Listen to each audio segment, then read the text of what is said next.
All right, so today we're taking a deep dive, a single source deep dive Okay. into a story, a biographical account Right. of Holocaust survivor Sami Stigmann. Fascinating. Sami was born in 1939. So his story takes us from his birth through his experiences in Transnistria during World War II and into his later life. Wow.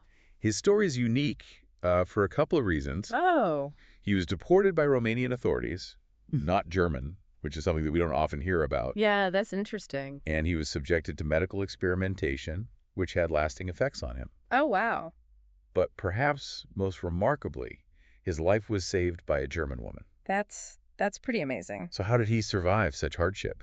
And what can we learn from his experience? That's what we're going to be talking about today. Okay, let's dive in. So Sami's story starts in Czernovitz. Mm-hmm. This was an area that changed hands multiple times, Yeah, which really reflects the geopolitical turmoil of the time. absolutely. Can you talk about that a little bit more? Yeah, so you have this area, Czernovitz, that's changing hands between Romania, the Soviet Union, back to Romania. Right. And all of this is happening before the war even breaks out. Right. So you can imagine the instability and uncertainty that people were living with. Yeah, absolutely. So, just to be clear, Sami and his family were Jewish. Yes, And they were deported, like we said, by the Romanian authorities in 1941. that's right. They were sent to Mogilev-Podolsky, a labor camp in Transnistria. Mm-hmm. Now, Transnistria is a region that I think a lot of people aren't familiar with when they think about World War II or the Holocaust. Right. Why do you think this area is so often overshadowed?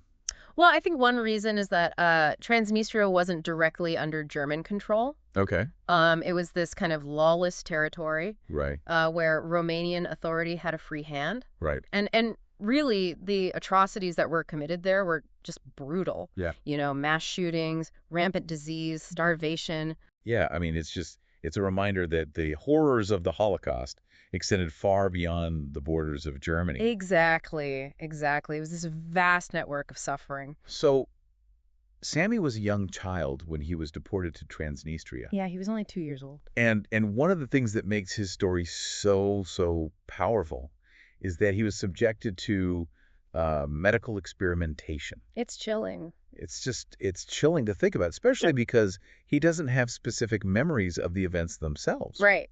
But he still experiences the physical side effects today. Exactly. The trauma is literally woven into his being, Yeah. even without the conscious memory. Yeah, and I think it's important to note that the long-term impact of these experiments is something that we don't always talk about. No, it wasn't just the immediate pain, but the lifelong health issues that survivors had to contend with. Absolutely. And beyond the experiments, just daily life in the camp was a constant struggle, right? Oh, absolutely. The source material describes the brutal cold of the Russian winters and the constant threat of starvation. Yeah.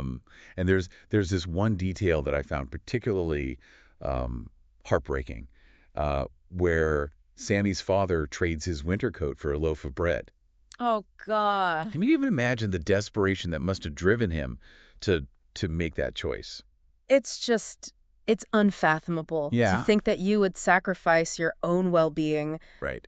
for just a chance, a sliver of a chance. To feed your family. Feed your family just for one more day. Yeah. It's incredibly powerful. And so in the midst of all this darkness, there's this incredible spark of light in Sami's story. Yes. A German woman who was living nearby becomes his unlikely guardian angel. It's remarkable.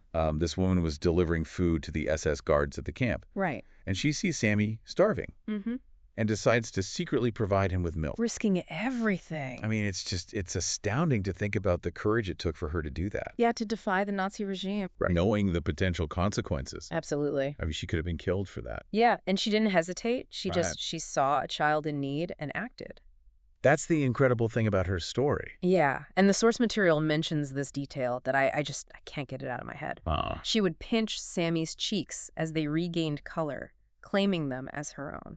Wow. It's such a small gesture. It is. But it's so incredibly powerful. It's almost like a small act of rebellion Right. against the dehumanization that was so central to the Nazi ideology. Right. She was reclaiming his humanity. Yes. Reminding the world that he was a child deserving of love and protection. Exactly. And ultimately, her actions helped ensure his survival. So Sami's story doesn't end there. No, not at all. After liberation, he returns to Romania with his family. Then They emigrate to Israel. Wow. He serves in the Israeli Air Force. He did. And eventually settles in New York City. That's quite a journey. I mean, it's almost like he packed several lifetimes into one. He did. He really did. And he embodies that spirit of not just surviving, but thriving. Right. Taking the pain and trauma of the past and transforming it into a life filled with purpose and resilience. It's remarkable. So having explored Sami's story, what are the key takeaways? What can we learn from his experience? Well, I think Sami's story, first and foremost, compels us to remember those lesser-known aspects of the Holocaust, like what happened in Transnistria. Yeah. It also underscores the immense capacity for both cruelty and compassion that exists within humanity. Yeah. But perhaps most importantly, it's a testament to the enduring strength of the human spirit. Right. The ability to not just survive unimaginable hardship, but to find hope and meaning in the aftermath. It's a really powerful message, and I think you've really hit the nail on the head. Well, thank you. You know, Sami's life is a testament to the fact that even in the darkest of times, the human spirit can endure and even flourish. And it's a powerful reminder that every act of kindness, every gesture of defiance can make a world of difference. Absolutely. And on that note, I think we'll wrap up this deep dive. Sounds good. So thank you to everyone for listening, and be sure to check out our next episode where we'll be diving into. Yes, next time we'll be talking about... It's going to be great. So until then, take care. See ya.